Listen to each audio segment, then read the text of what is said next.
Things are looking up for the MRO industry with predictions of $156 billion worth of value for the Middle East alone, and that's by 2034. Well, it's MRO's time, it's showtime.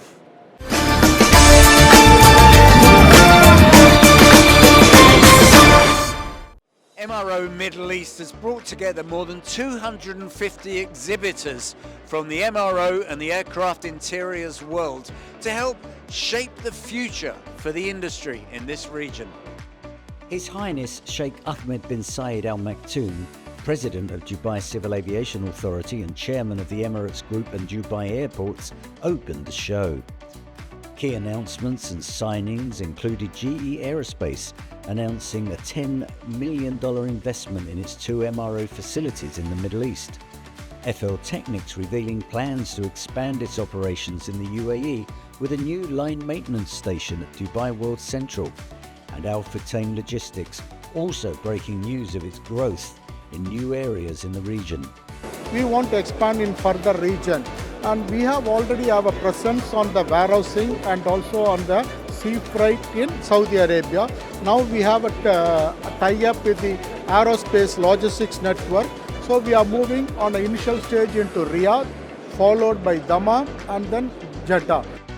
Airbus announced its Middle East services forecast for 2024 to 2043, claiming commercial aviation services will evolve towards more digital and connected operations, with demand expected to reach $32 billion globally by 2043, with the Middle East one of the regions seeing the biggest growth. The building blocks that will drive this growth were evident all over the Trade Center show floor. Innovation was everywhere, showing how fast the industry moves.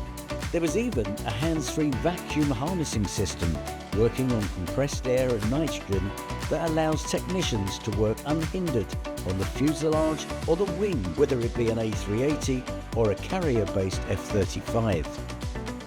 And there was even time for a little bit of graffiti art. But the building work goes on.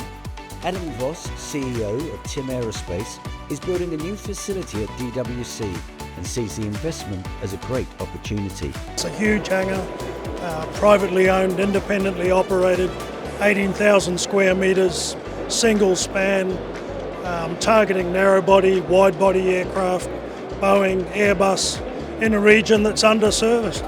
How do you see, particularly with dismantling, that was an issue, the whole going forward with that recycling, how do you see that area of the business? I think recycling and dismantling has a huge impact environmentally today and going forwards. I think if you look at technology in the recycling space, how they separate the alloys, how they separate the materials, how they reconstitute those materials back into the supply chain process at the basic level. Aircraft are being dismantled. There's a huge market in that as more aircraft come into the mainstream. Supply chain issues are, as we all know, affecting delivery of new aircraft, and short capacity, manpower issues and digitalisation are causing their own anxious challenges to the MRO and aircraft interiors sections. Airline leaders were at the show, and I asked the CEO of Saudi Arabia's Flyadeal, Stephen Greenway, how he's dealing with these challenges. One word, juggling, and I think that would be true of everyone. So we're impacted just like everyone else. I suspect we're impacted a little bit less because we're a low-cost carrier, mainly because most of our stuff is just off the shelf, seats, interiors, etc. We don't have customised first class or business or anything. So I think we have it a little bit easier, but it doesn't say it's not difficult. So we're in the same boat with everyone else. We have an aircraft without seats in Toulouse at the moment, etc., etc. So we are seeing delays, schedules are being pushed to the right. It's a difficult market. Are you able to sort of change suppliers and things if you're having that? I mean, seats shorter than anything else, I think, in the chain at the moment. Yeah, well, this is the problem as well, because you're almost captured, aren't you? You can't really sort of just up and end and change your suppliers overnight. It's a very long and elongated process.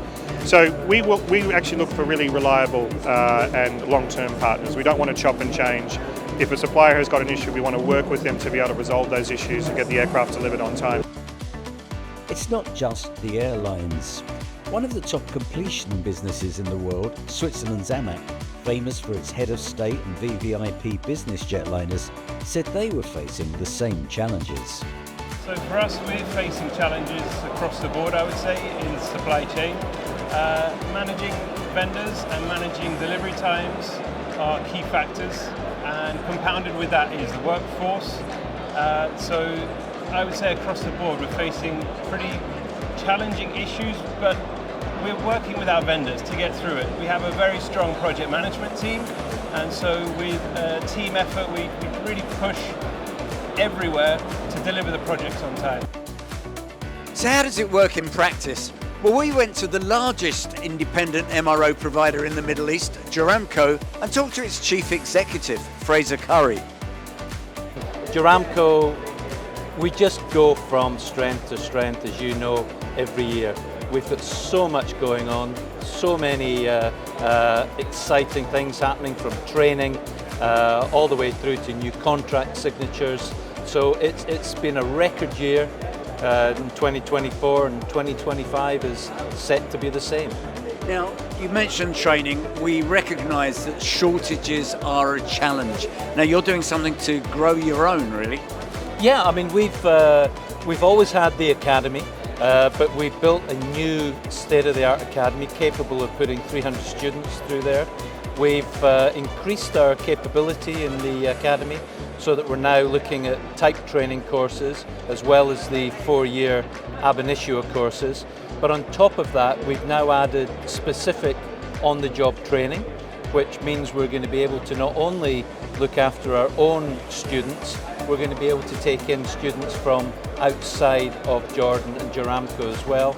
And last week it was a privilege for me to announce a partnership with the University of Jordan to establish the first bachelor's degree in aircraft maintenance.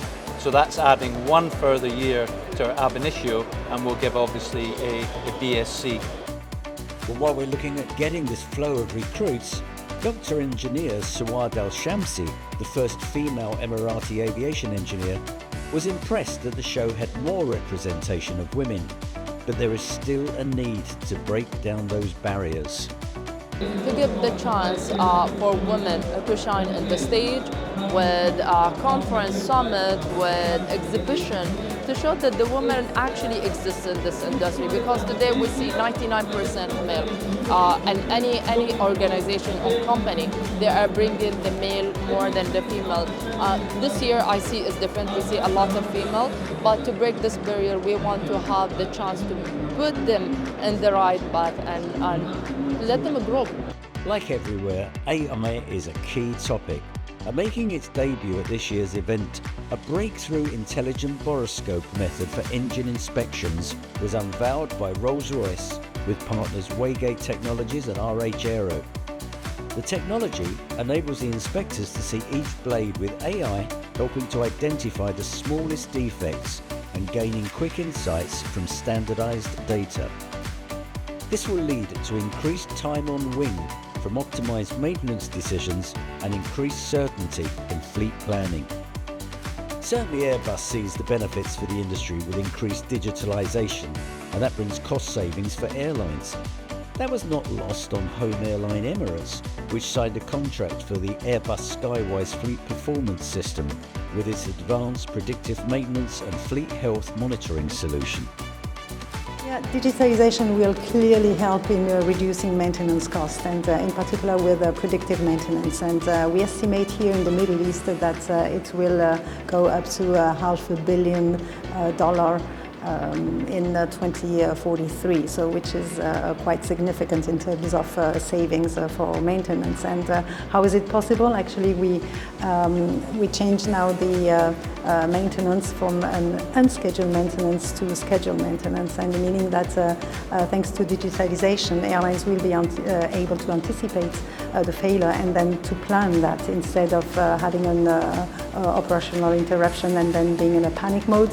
And our airlines say that in general they can save up to 15% in terms of efficiency for their engineers using that kind of a digital platform, and Skywise in particular, which is then reducing, of course, the maintenance costs overall.